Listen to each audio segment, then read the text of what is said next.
Morning, everybody. David Shapiro here with your daily State of the Industry update. As often happens, my newsfeed helpfully supplied me with today's topic. I think it is a very timely topic because I have been diving more into alignment. So today's paper, it's actually an older one, January 5th, 2021, but like I said, my newsfeed supplied it to me. It's a relatively short paper, at least the part that's published is 12 pages. I think it's much longer. They just cut some out for internet publishing. But the abstract of this paper is pretty good, pretty straightforward. Superintelligence is a hypothetical agent that possesses intelligence far surpassing that of the brightest and most gifted human minds. In light of recent advances in machine intelligence, a number of scientists, philosophers, and technologists have revived the discussion about the potentially catastrophic risks entailed by such an entity. In this article, we trace the origins and development of the neo-fear of superintelligence and some of the major proposals for its containment. We argue that total containment is, in principle, impossible, due to fundamental limits inherent in computing itself. Assuming that a superintelligence will contain a program that includes all the programs that can be executed by a universal Turing machine on input potentially as complex as the state of the world, strict containment requires simulations of such a program, something theoretically and practically impossible. So to put this in other words, in order to anticipate what the machine is going to do, you have to be able to simulate it perfectly, including the way that it interacts and the way that the world reacts. Basically, the whole world is too complicated to simulate with any accuracy. And so therefore, if this super intelligent machine exists, it's impossible to calculate what the rest of the world is going to do in order to put it in a accurate simulation. So we could, at best, do some approximations. So skipping down a little bit, they have two main classes for controlling. So the first class for controlling the machine is capability control. You put it in a box, you give it, you create dependence on a reward mechanism that is controlled by us. You stunt it, you run it on inferior hardware, and tripwire, you have it automatically shut down if it gets too dangerous. If you have a machine that can build a copy of itself or that understands programming, it could, undo all of those, pretty much. Motivation selection. So direct specification, you give it hard-coded laws. Domesticity, you teach it to behave within certain constraints. Indirect normativity, you endow it with procedures of selecting superior moral rules. So this is closest to what I have done in my work, Benevolent by Design. Whereby my proposal is that you give it a set of heuristic imperatives that it will ultimately buy into and deliberately choose, so that you don't have to control it. It controls itself because it abides by certain principles that are going to be reliable. I believe that this is, with the experiments that I've captured in Benevolent by Design, I believe this is the way to go. Augmentation, add AI to a benign system such as the human brain. So that's merging. Okay, so you can check out the paper if you want to look at their discussion on that. But I wanted to skip down to the discussion part, and then I'll share kind of some of my, not necessarily criticisms, but my own counter thoughts, because I don't necessarily disagree with anything in this. It's a short paper, and it's just not quite as robust because they're not proposing a solution like I have, which is why I'm here.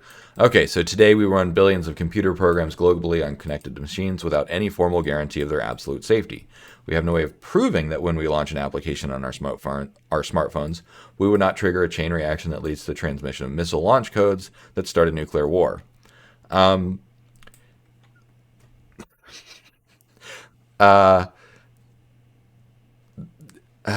As a technologist, this really hurts. Let's talk about firewalls. Let's talk about security protocols. You actually can mathematically prove something like that with penetration testing. There's all sorts of controls and constraints that go into every layer of a piece of technology. such as what that piece of technology can talk to, even the security of how it boots up. Right, like we have encrypted boot protocols that ensure that the operating system hasn't been tampered with. So, uh, just right there, like yes, if you're not familiar with how technology works, you could conceivably come to this conclusion. So we'll just kind of set that on the B pile of like maybe scientists don't know everything. Okay. Arthur C. Clarke wrote a short story, Dial F from Frankenstein, warning that soon all the computers on Earth were connected via telephone. Close enough. They could take command of our society. They could still use our smartphones, and nothing has happened. Despite the general unsolvability of the program prediction problem, we are confident for all practical purposes that we are not in one of the troublesome cases. Okay, so practical safety, can you simulate it? Can you control it? Yeah, so my point there is look up the OSI model and look up security best practices. All right, but I jotted down some notes. If predictability is the key thing here, why aren't humans a bigger problem? Humans are fundamentally unpredictable, so why aren't we a danger? Let's explore that. The reason that first, humans are dangerous. So humans are dangerous. But the limit is, but each individual is limited. We only have so much time and energy and intelligence that we can apply per day. So let's just call that physical limits. Processing, energy, time. Those are the primary things. Is we can only think so fast. We can only, punch so many people in the face if we decide to get violent, and we only have so much time per day, as well as other constraints like need for food. But that falls under energy. So constraints. So law of constraints.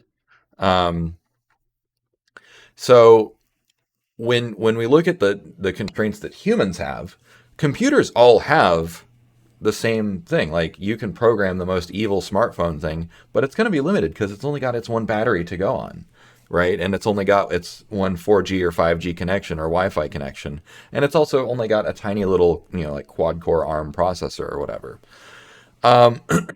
And so when you talk about a super intelligence, you have to look at the full stack. How much CPU does it have? How much RAM does it have? How much storage does it have? How fast are its internet connections? So again, I'm thinking about this from a technologist perspective. What kind of firewalls are around it? Because you can have the smartest thing in the world, but if it only has like one protocol out and you've got really robust firewalls, it's not getting out. Unless it convinces something on the outside to let it out. And of course, that's like, one of the possibilities, but then you can still have controls that prevent that, interlocks that prevent that from happening. So there will always be constraints of some sort. And then for computers, it's watt per flops is the primary constraint, and humans are presently 1 million times more efficient. So our brain runs on about 20 watts of energy, and it is an exascale computer, as best we can figure. And the first exascale computer in the world runs on 21 million watts. So 20 watts versus 21 million watts. You do the math. So we've got a long time before these things can compete with us, just energetically speaking. All right. So then intelligence, however, so this is where looking at it from a psychometrics perspective or a neuroscience perspective is very different from looking at it from a computational perspective. Even though fundamentally they're both math, right? It's both representing intelligence as numbers. The fundamental question is, intelligence is mostly about speed. Now, so there's two things, right? There's capability, right?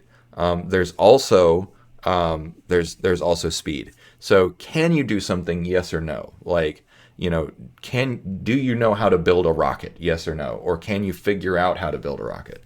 Now, some people are not mentally capable of certain tasks, right? And then, but if you're above a certain threshold of intelligence, then you are theoretically capable of any intellectual task. In practice, this is not always true because, again, we have constraints, mostly time, right? Time and processing power. It takes time to learn things for us humans. But it's about speed. So assume that the biggest question is, are there any tasks that the AI can do that humans fundamentally cannot? If that is true, if the AI can do things, can solve problems that humans cannot, then it is beyond human comprehension. So let me just jot that down. If the AI can perform mental cognitive tasks that humans are incapable of, only then is it truly beyond human comprehension. Otherwise, it's just doing human level tasks only faster. Jot that down. Otherwise, it's only doing human tasks but faster or more in parallel. Now, it would not be safe to assume that that a machine would never be capable of doing things that a human cannot.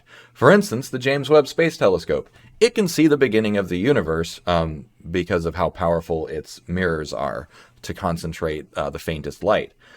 So we can generally design and build machines that are capable of doing things that we cannot, right?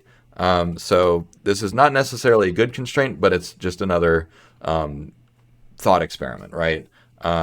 We generally build machines that do things we cannot.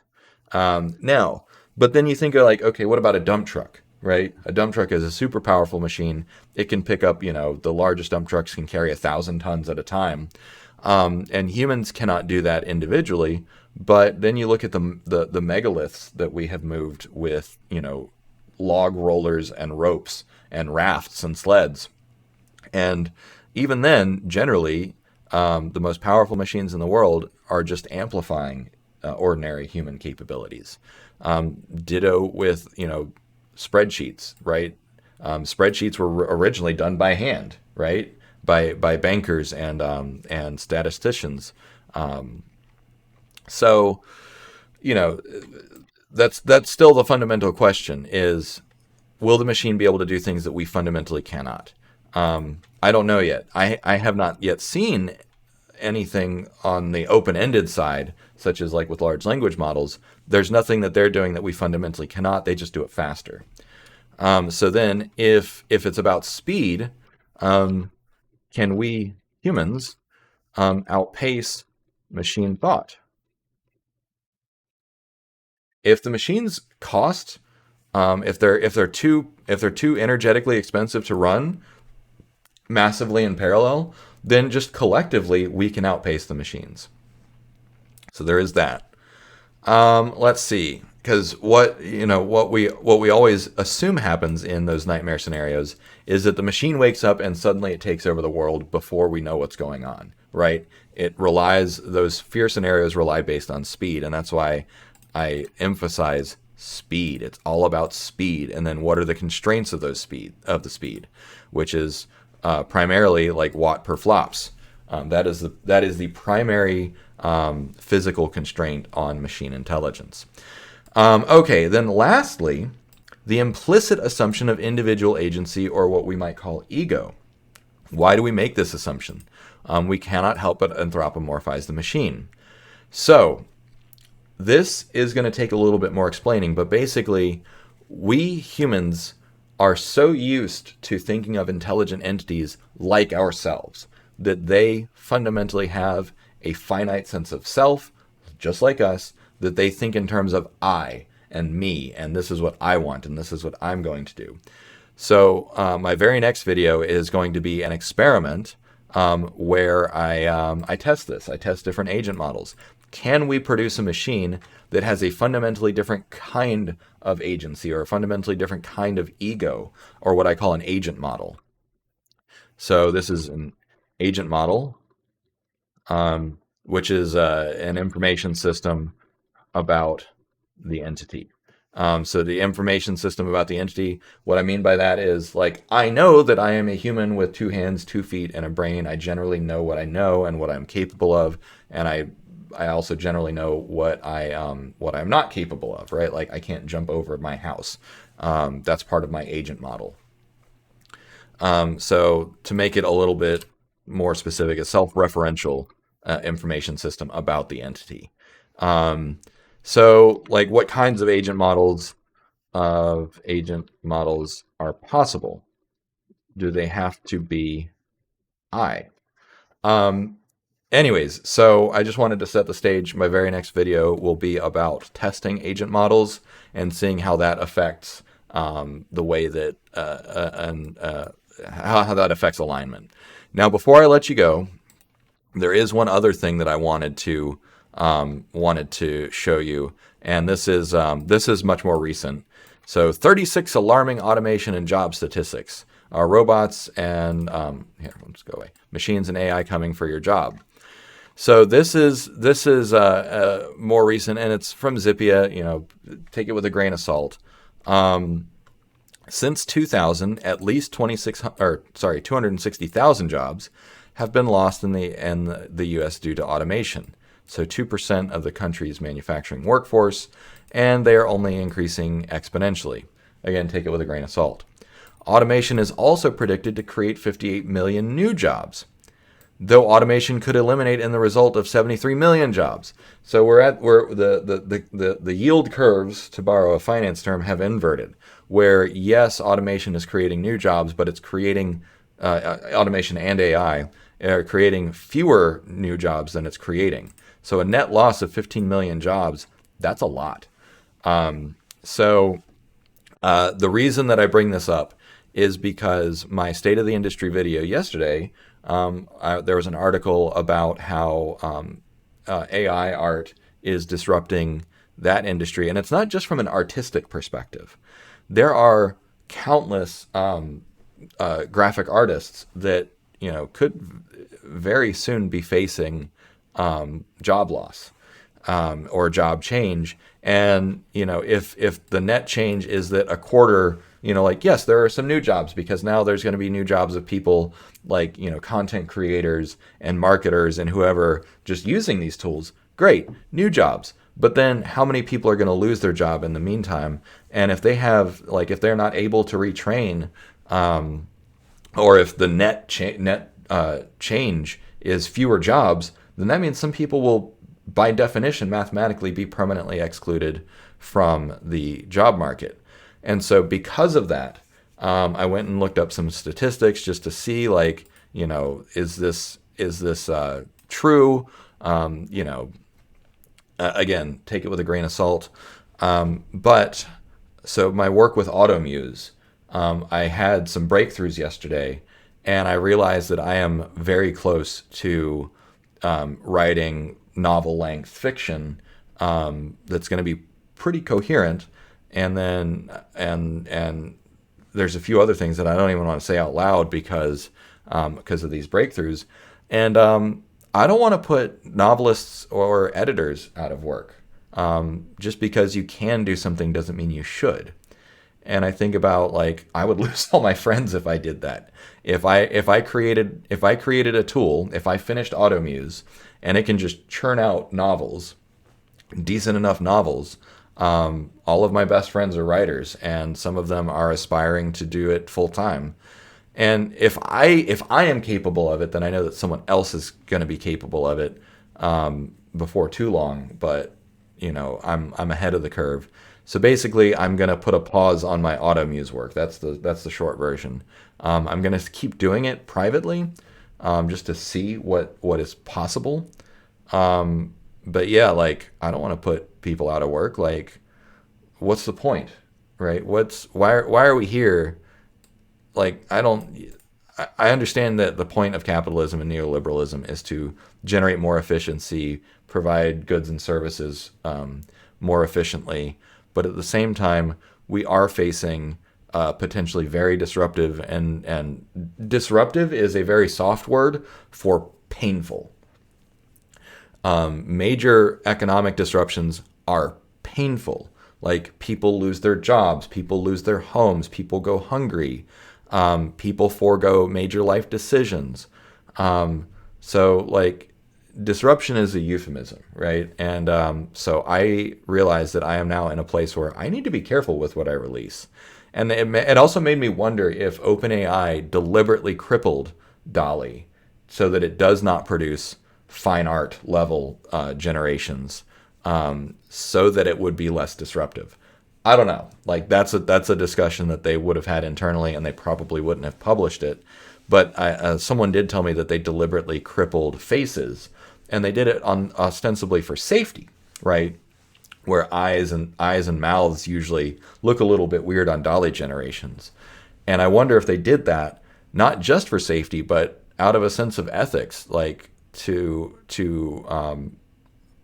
like hinder their own tool so that it is less likely to displace jobs. I don't know. Just speculating.